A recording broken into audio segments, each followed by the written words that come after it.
Hello everyone, and a very warm welcome to today's Experts for Expats webinar, where following our last webinar on the fundamentals of investing in UK property, today we are going to be focusing specifically on the differences between purchasing resale versus new build properties in the UK. My name is Alice and I'm your host for today. We're joined by two industry experts from the Experts for Expats partner network who are going to talk you through the need to knows of both types of property investment, including how to decide which option, resale or new build, is right for you, what the purchase process involves for each type of property and how it can differ, potential issues that you may need to be aware of when it comes to purchasing each property type, and key considerations that you'll want to understand and think carefully about before you commit to your purchase. So before I hand over to our speakers to introduce themselves, I'll just give you a quick overview of how the event will work today. So this webinar isn't just about information sharing, it is also an opportunity for you to engage directly with our experts. So after the main presentation, you will have an opportunity to ask any questions using the Q&A function or the chat. Please don't share any personal or sensitive information though. If you do need specific help, let us know and we can arrange a formal introduction to one of our experts. As an attendee, you're not on camera or on audio, but you can communicate with us via the chat. And if you do have a question at any point, you can type it into the Q&A and we will come to it and answer as many as possible at the end. This webinar is being recorded and the link will be shared with you after the event. So if you can't stay for the whole session, don't worry. So let's get started today. Welcome to our experts. I'd like to invite you to introduce yourselves and say a little bit about your area of expertise, starting with you, Henry. Hi everyone, thank you for joining. I am Henry Shaw, so I'm a sales director at Buy Association and I'm a chartered surveyor with the Royal Institute of Chartered Surveyors. I've been in the industry for about 10 years, nearly a decade, specifically advising overseas investors how to navigate the UK property market. So if you've got any questions, feel free to ping them in. I lived in Hong Kong for 6 years. I had an absolutely amazing time, but that means I'm quite familiar with, obviously the needs of expat and overseas investors. And have a very large client base overseas myself. Thank you so much, Henry. Sarah. Hi, my name's Sarah Mottram. I am a buyer's agent. So my company is Locate International, and what we do is we help people invest in UK property, whether it's a residential home for them to live in or just purely an investment. Also, I am a fully qualified financial advisor. So two hats on with investment, whether it's property or pensions, investments and things like that. But yep, so happy to talk about property today. Thank you, Sarah. Welcome to you both. So let's dive straight in. Henry, our first question, will come to you first for our first question. So what are the key factors to consider when you're deciding whether a resale or a new build property is right for you? Good. So what I'll do is I'll talk about new build first, and then we'll talk about resale, and then we'll talk about kind of strategies and how that might fit in with it a little bit. So why new build? Why off plan? So the first thing that you can look at is you can have first choice of apartment. So for some people, that might be a really important factor. That might be budget related, for example. And so you might want to be able to come in and pick the lowest purchase price possible because that's your budget and you want to achieve the highest possible yield. Maybe it's because you're a bit more emotionally attached to the apartment and you want to be able to have that park facing view or the south facing view, whatever it might be. So that's one thing to bear in mind. The second one is typically if you're buying early on in a new build scheme, so especially if it's off plan, you can access discounted prices. And the way that works is a development, or when a development is launched, a developer will quite often offer launch prices as an incentive to get the project going. And different developers will work slightly differently. But typically when we get to about 40%, maybe 50% pre-sold, the developer will start to increase the prices because they say, thank you very much. We've got proven demand and I'm feeling greedy, whatever it might be. And they're going to increase the price. So if you can get in early to a scheme, especially in a high growth market, it's a really effective way to get in at a discounted price. The second or the third one is a bit more to do with cash flow and stage payments. So if you're buying something which is new build or off plan, you can manage your own cash flow because a lot of the time it will be stage payments over the course of the build. So it might be, for example, 10% on exchange of contracts and then another 10% 12 months later if it's a slightly longer build. So for someone that wants to be able to invest in property now, but might have a bonus coming in 6 months' time or 12 months' time, maybe they're selling their business or whatever it might be, it's a way that you can still enter the market but not pay the full deposit or full purchase price now. The fourth one, it might sound a little bit interesting, but delayed completion, right? No one wants a delayed completion. I'm not saying a project would be delayed, but what I mean by that is if you know the project's completing in 1, 2, 3 years' time, you can look at what the financial forecasts are with the Bank of England. So, you can look at, okay, is it going to be a more favorable financial interest rate environment to complete in 1 year's time or 2 years' time? Of course, there's that risk of anything can happen. There can be world wars, or pandemics, whatever it might be. But if you go off the forecast and you look at what's happening with the Bank of England rate, it might be a more favorable interest rate environment to complete in a year's time. So that's something to bear in mind. Why resale? It's lower risk. It is, so when you're looking at something which exists, it's already been built, you don't have to take the risk of any construction. So, between now and, when a project might complete, there is that risk that something could happen. So there's a lot lower risk. This kind of comes into strategy, but it's income producing. So for someone that doesn't want to wait 4 years for a project to complete, for someone that's thinking about retiring next year or thinking about retiring in the next couple of months, to be able to buy a property now that is complete and cash flowing can be a very good strategy. So that's another thing to bear in mind. You might get distressed sellers. So equally at the start of a new build or off-plan project, you can get discounts at the start. With something that's complete, it might take a bit more luck or it might take a bit more skill, but you can find the people that actually really want to sell and you might be able to get a good deal through a distressed seller. So that's something to bear in mind. But I do want to talk about strategy, and a lot of this will depend on location. So we do a lot of work in areas like Birmingham, like Manchester, Leeds, Liverpool, these kind of growing regional cities. And if you look in these city centres, the predominant housing stock is new builds. That's what's being built, is these off-plan schemes. On the other hand, you might be able to find some kind of good, cheaper, higher yielding completed stock, which might be in more of a traditional suburb or, traditional residential area. So it depends on what your strategy is. If you're looking for growth, if you're looking for a central location, new build might be the one for you. If you're looking for something which is a bit more high yielding, maybe something which is income producing, something which is a bit safer, then you can look at the resale market, and look at something which you can buy straight away. I've been banging on, but one final point is to do with strategy. Now, this is all to do with time, whether it's an active or passive investment. So when we break down our clients, and we work with a lot of expert for expats clients around the world, we deal with people that either don't have the time now because they're busy, doing well overseas, or because they want to they want to create time in the future for their retirement. Now, it depends. Do you want to get your hands dirty? Do you want to buy a house and renovate it and deal with builders and, attack it from that angle? A lot of people don't. From what we found, a lot of people want that kind of passive investment. They want to be able to, what we call the armchair investment, the turnkey investment, sit back, forget about it, set up a bank account in the UK and enjoy the renting income, and then sell it in 5, 10, 15, 20 years' time. So it's a big thing to bear in mind.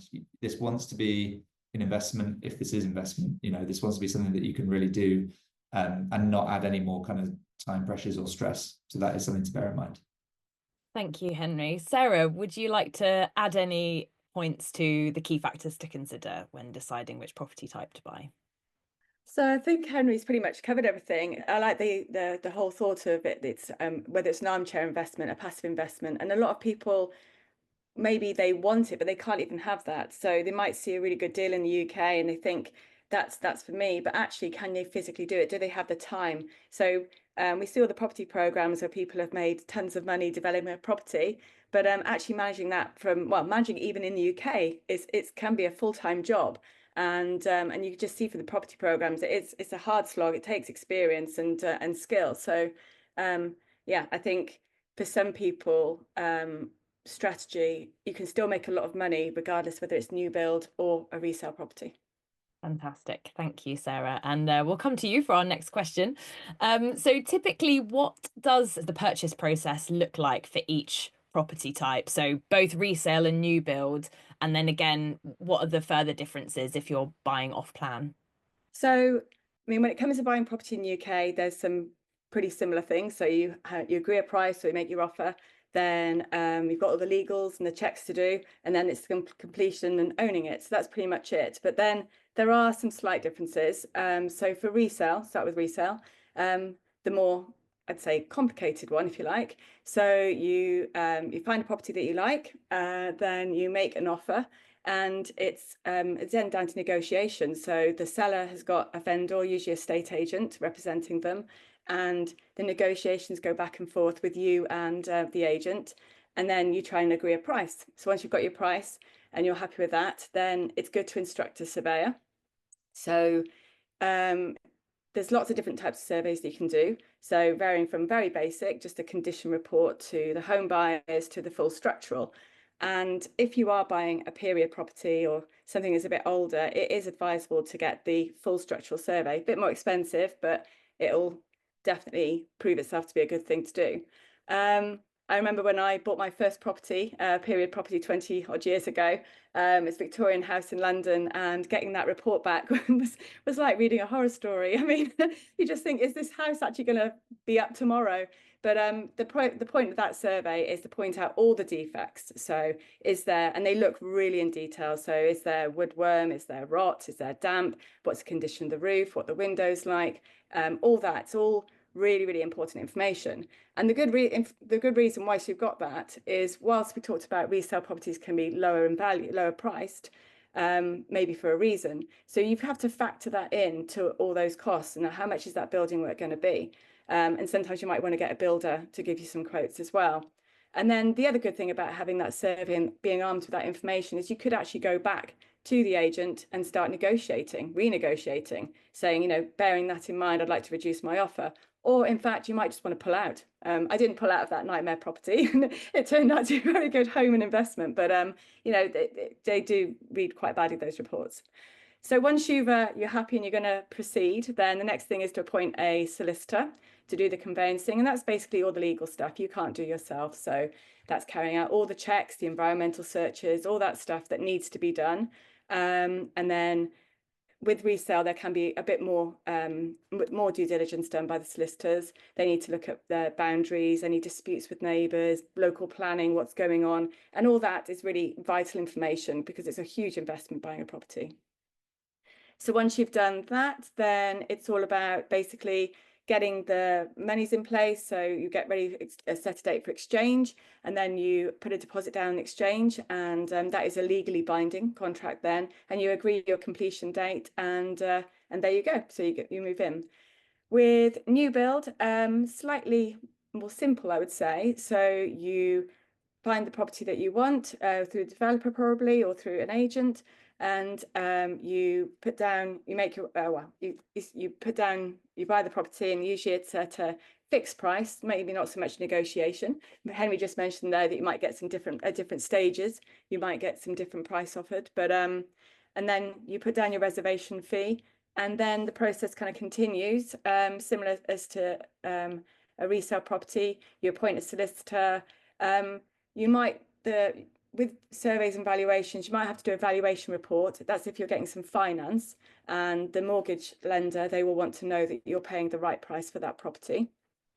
And then again, exchange and completion. So that's pretty much it. Once you do move in, you might want to do some snagging to make sure that actually, you know, they are delivering what or it is what you thought it was going to be. And then with off plan, so obviously there's nothing to survey, it's a construction site. So you choose your unit based on the information you're given.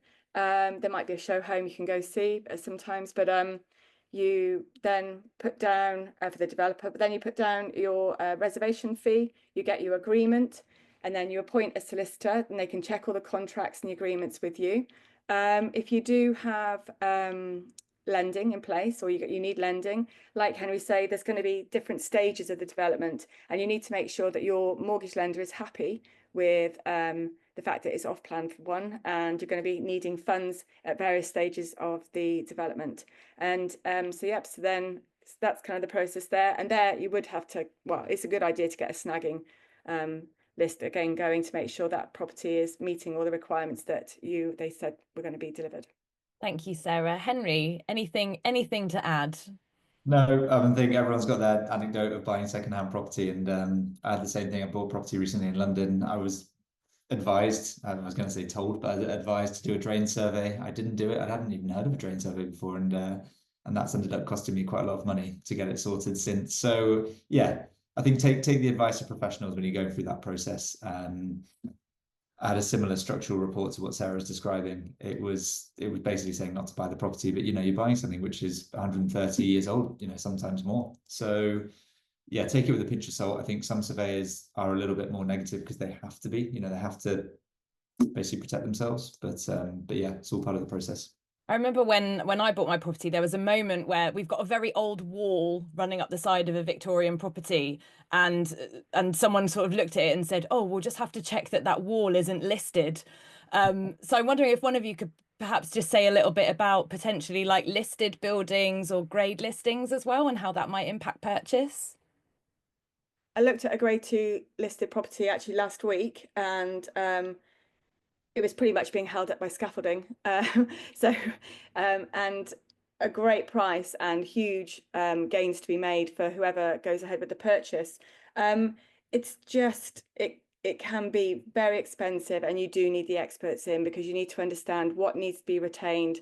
There's different classifications of buildings, and sometimes you might have to use original type materials or the nearest that you can. So grade 2 or grade, they just can be really expensive with the development, but they are also very beautiful buildings. And actually, you don't want to make it completely modern. You want to keep those this historical features. So, and also I have had another project where they actually got the archaeologists in, and that's when things can get really delayed. So there was an oil pilchard or some oil thing under the floor. Then it had to be put into this kind of plastic mold and retained and photographed and kept for historical reasons, but that delayed the project by another 6 months. So yeah, another thing to look out for.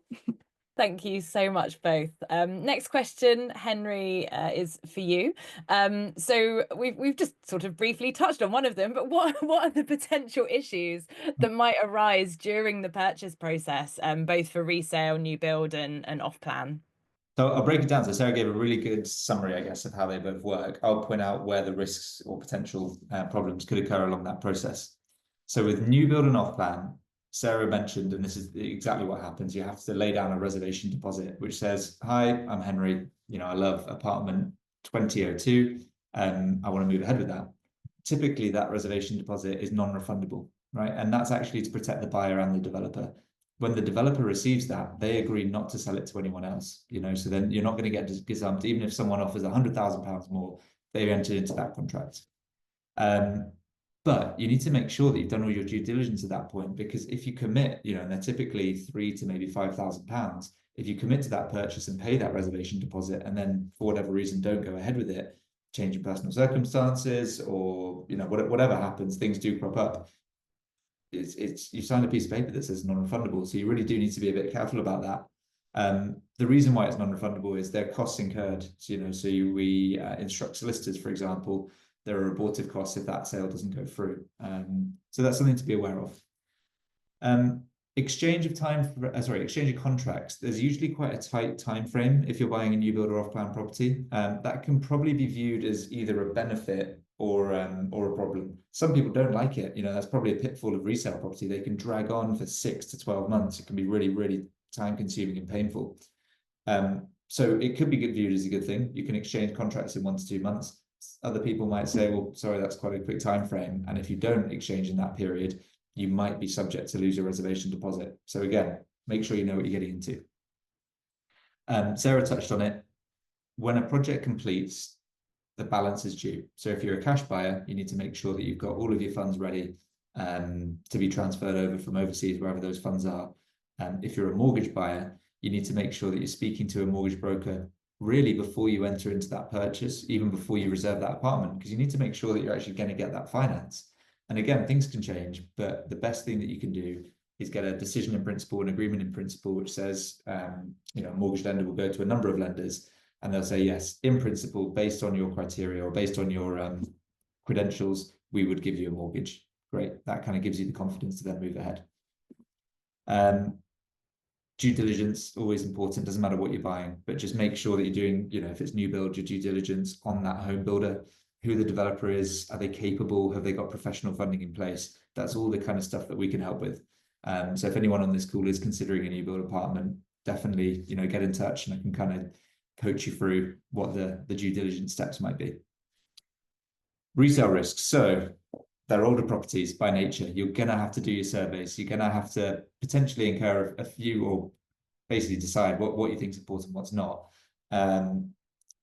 So what I've said on that is these things actually can rack up in terms of cost. I'm going through my own house renovation at the moment, and I've been a bit surprised by how much all the professional fees have been. So again, if anyone's thinking about this from an investment angle and they're buying something which is older, just make sure you take into account all of those professional fees. Vendor risks, I've just said, typically with resales, vendors might be a bit less professional. So you might get gazumped. It's something to be aware of. The conveyancing process can drag out. So it's just something to be aware of. There might be a tenant in situ. So we're coming at this from an investment angle. That could be a great thing. You're buying an income straight away. Actually, you need to question, is it a good tenant? Do you want vacant possession? You know, if you do want vacant possession, if it's a bad tenant, how do you get it? You know, you got to go through the correct steps. So again, it's just something to bear in mind. Finally, for a resale property, is it compliant? And we're going to touch on this, but has it got, for example, the EWS1 form? So this is to say that it's got safe cladding on the outside of the building. Have you got all the gas safety certificates? Have you got the right EPC? You know, the government's looking to change EPCs now to a minimum of C by 2028. I think they just extended it. But, you know, these are all things you've got to bear in mind. So just making sure that what you're buying is compliant with current legislation is an important consideration. Risk on both. This is kind of a bit more generic. I guess it's advice from what I've seen of being in the market. Solicitors, do not go with what I would call a sausage factory. You know, if you're going with a conveyancing firm that's dealing with tens of thousands of cases, you will regret. You might save £100, £200, whatever it might be. You would pay £100 in a heartbeat after months of trying to ring and not having your phone answered just to speak to a human. So don't skimp on the solicitor firms. You know, there's some can be absolute poop. Mortgage brokers, go with a specialist. So you just want to make sure that like high street banks might not be the best lenders to go with. So just making sure that you're with a specialist mortgage broker, and just again, vendors, just making sure that you've got the right track records of the developers you're working with. Thanks, Henry. Just to build a little bit on what you said as well, how is there a point where, is there a stage in a new build project where it's better to get involved? Like if you get involved early on, is there a greater risk of it not completing? What's the kind of best timeline for that? Really, really good questions. I was in Birmingham today looking at a new development, and typically when you'll encounter the most issues is when they're doing the groundworks. So you'll do, big developers, if it's a big project, will always do ground surveys, but you can miss things. So you can find blocks of concrete in the foundations which are expensive to remove.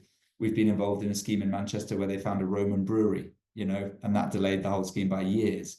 So you just, I would be a little bit wary of getting involved in a scheme that early on. As soon as the structure comes out of the ground, to be honest, the development is done. You know, that's the home straight. So yeah, just be a little bit wary about how early you're getting involved. Fantastic. So our final question, Sarah, then is for you. Are there any further considerations that people need to be aware of that we haven't discussed today when it comes to deciding which property type to purchase?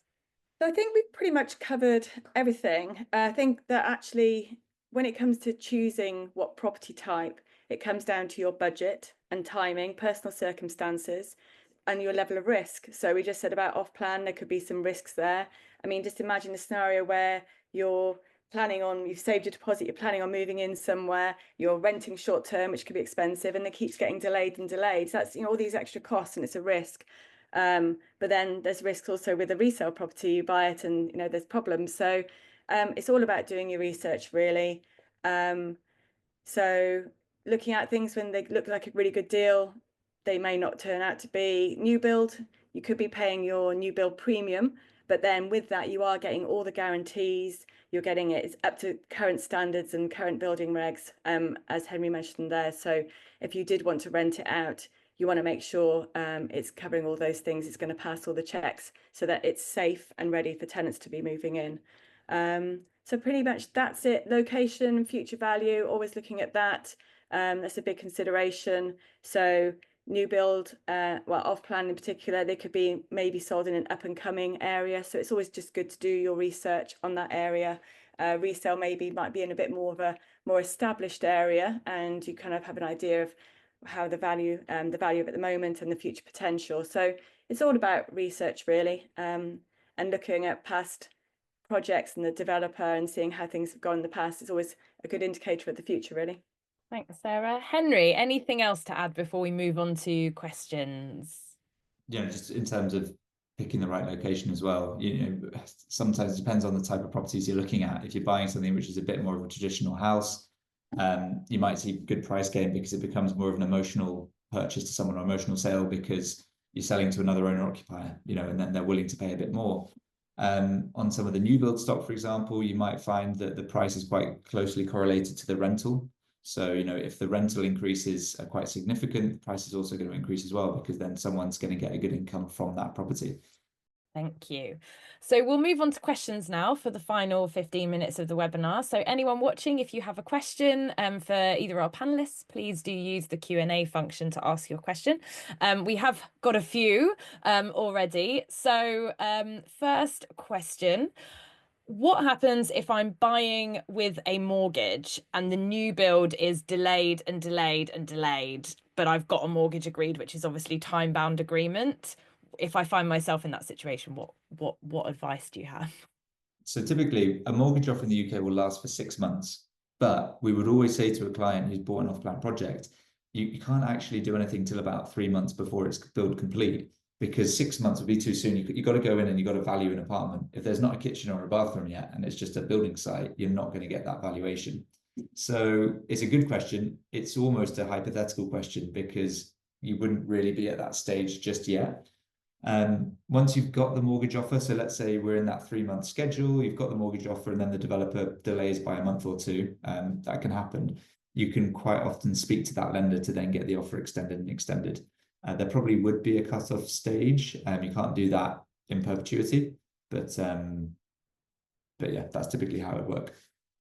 Thank you, Henry. So this is a good question. What kind of negotiating power do I have with a new build? So obviously with a resale property, there is that negotiation on offer. Is that the same with a new build when you're negotiating with the company? Or is that different?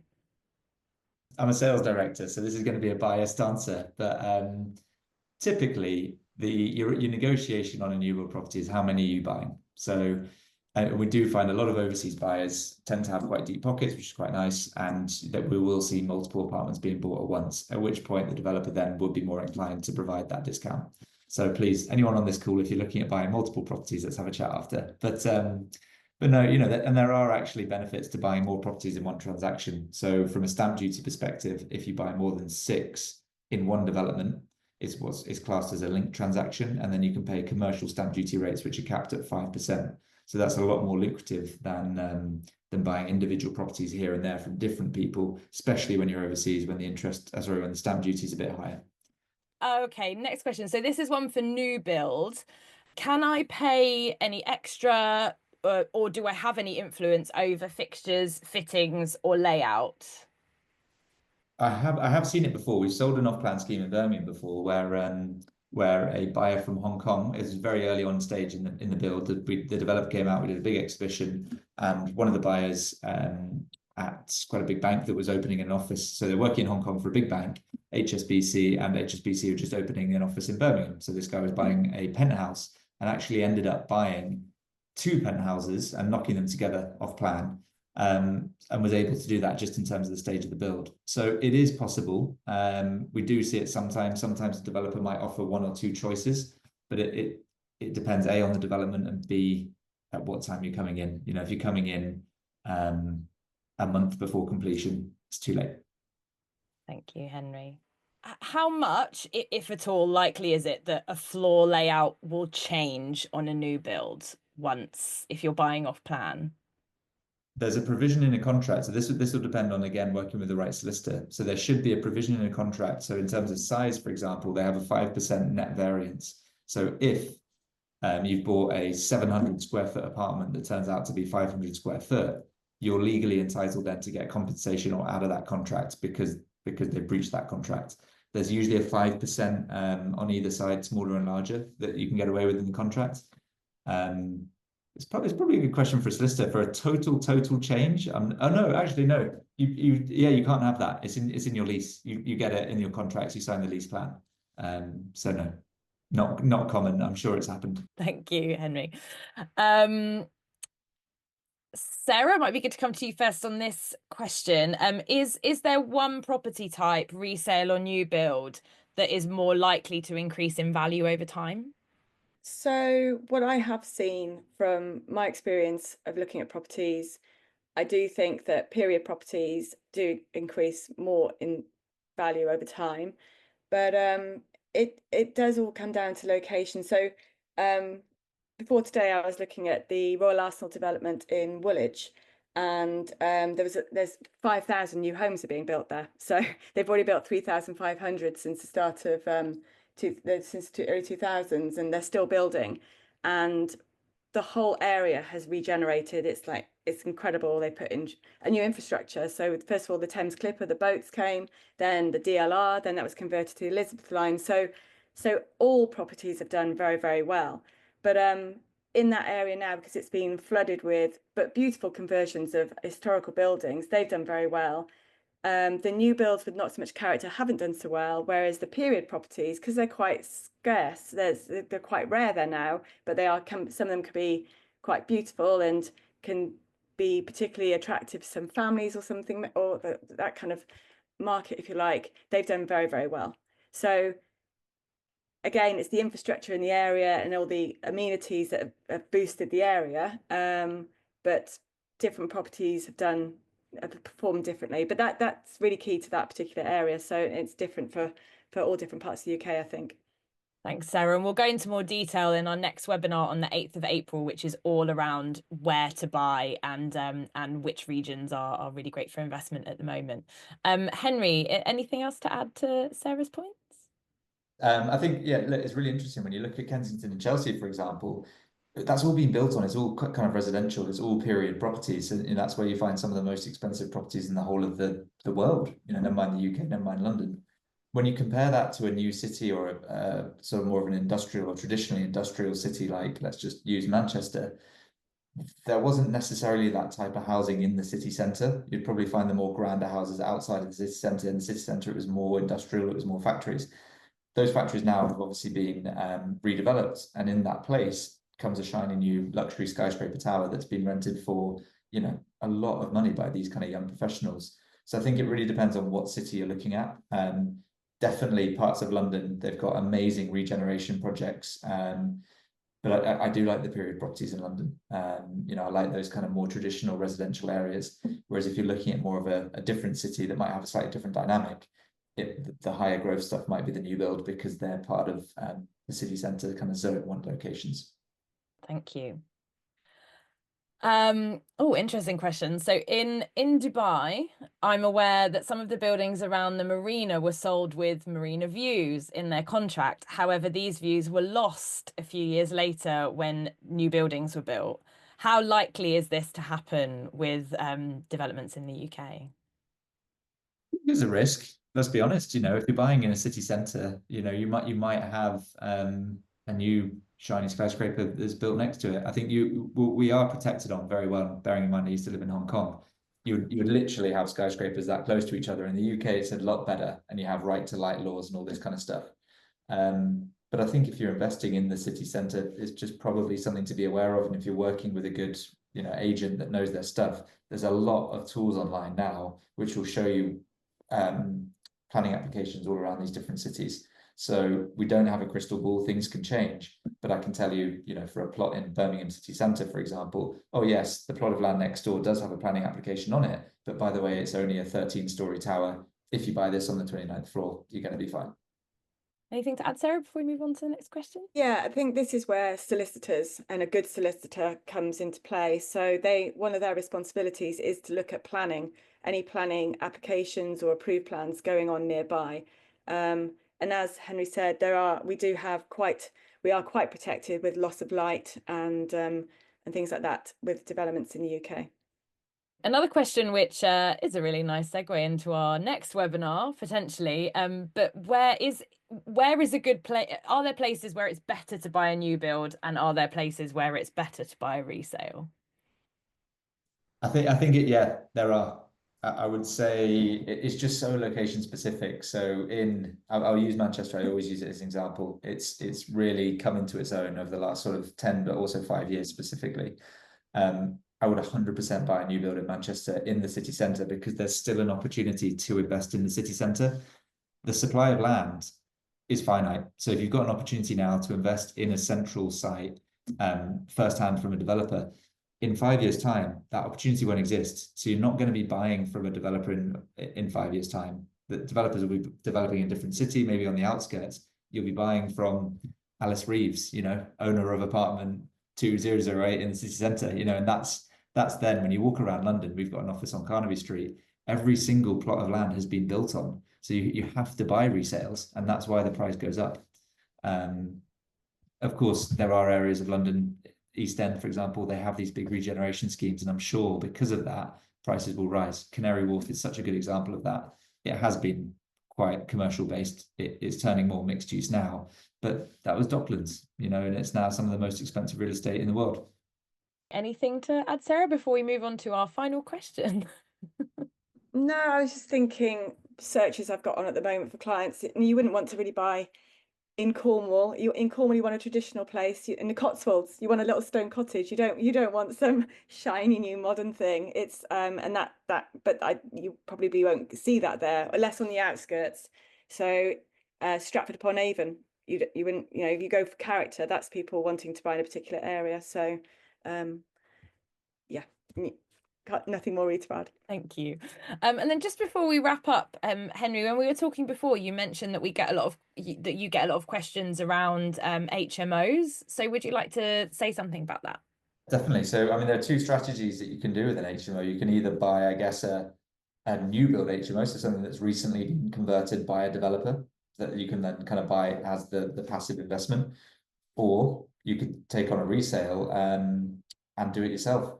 You're probably taking on a lot more risk doing it yourself. And HMOs, they can be really, really good income generators, cash cows. You're getting 7 rooms in one property. You're getting rent from all those people.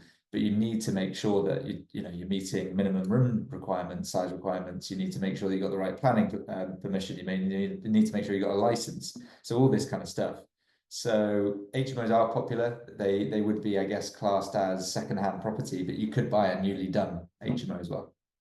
Thank you so much. So that brings us to the close of the webinar today. We have no more questions.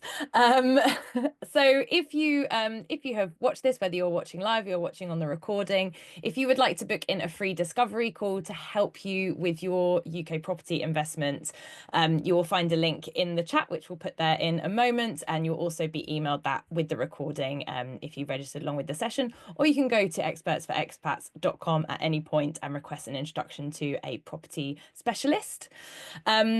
You will receive an email within the next day or two sharing the webinar recording, as well as an invitation to have a call with Sarah if you'd like to discuss getting help with your property purchase. And if you have any other questions around property or any other part of your expat life, you will find plenty of blogs, guides, resources on our website, expertsforexpats.com, in all areas of things like expat tax, finance, and wealth management. So thank you so much if you've joined us today. Thank you if you're watching on the recording, and a big thank you to Henry and Sarah for your time and expertise today.